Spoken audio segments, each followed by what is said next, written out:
So the first thing we need to do in order to style this is to create a place where we can put the styles. Now if we go back to our design, this whole section up here is our header. So we'll treat it as a single component. In the future, we may want to split out some of this into their own components. For example, this search bar or this navigation here.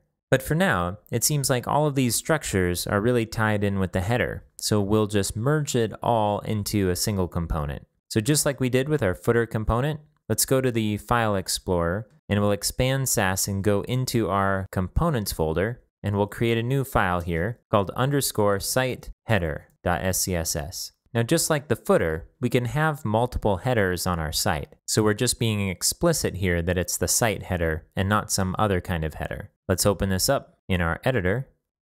And now let's add a meaningful class to our component. So I think our naming scheme for classes in the footer worked out pretty well, and we can do the same thing for the header. So we'll add a class site header to the header element, and then in the navigation, we'll add a class for site header nav. And now for inspiration, let's go over to the site footer component, and let's just copy this Sass code here, and let's go through each property and figure out if we actually want it or need to change the value.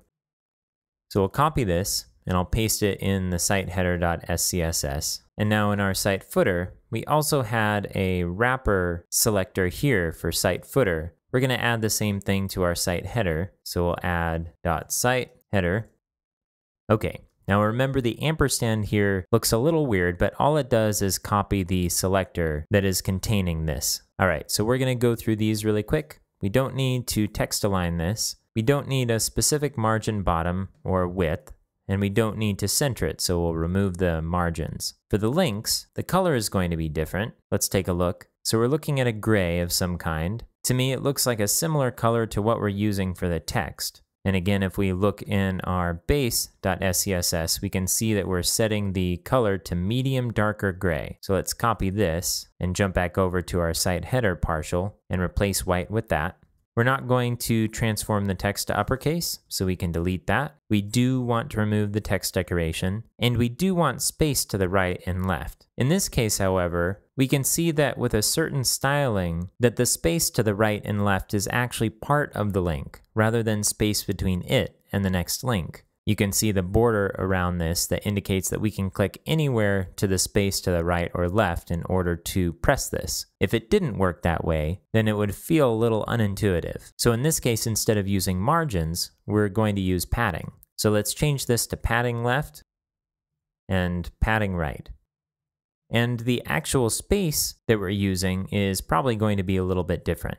But let's save this and refresh our browser and see what we have so far. Okay, so this is a bit better. We need to change the size. Let's do a quick measurement of the largest text element here, the H, and it looks like it's got a height of maybe 18 or 20 pixels. Let's play with the size here in the browser. So I'll inspect this element, and then down here, we're going to change the styling. See, font size, 18 pixels. Okay, that's clearly not big enough. Let's try 20. Still not quite right. Let's try 22. Okay, that looks good. So we'll go back over to our styles and put a ring on this by adding the property font size. And then again, we're not going to want to use pixels for the font size, but we can use our new function px to rem in order to size this relative to the base font size of the page. So this is going to be 22 pixels. We can save this and refresh our browser, and it actually looks like we've pretty much got the spacing and the sizing right here.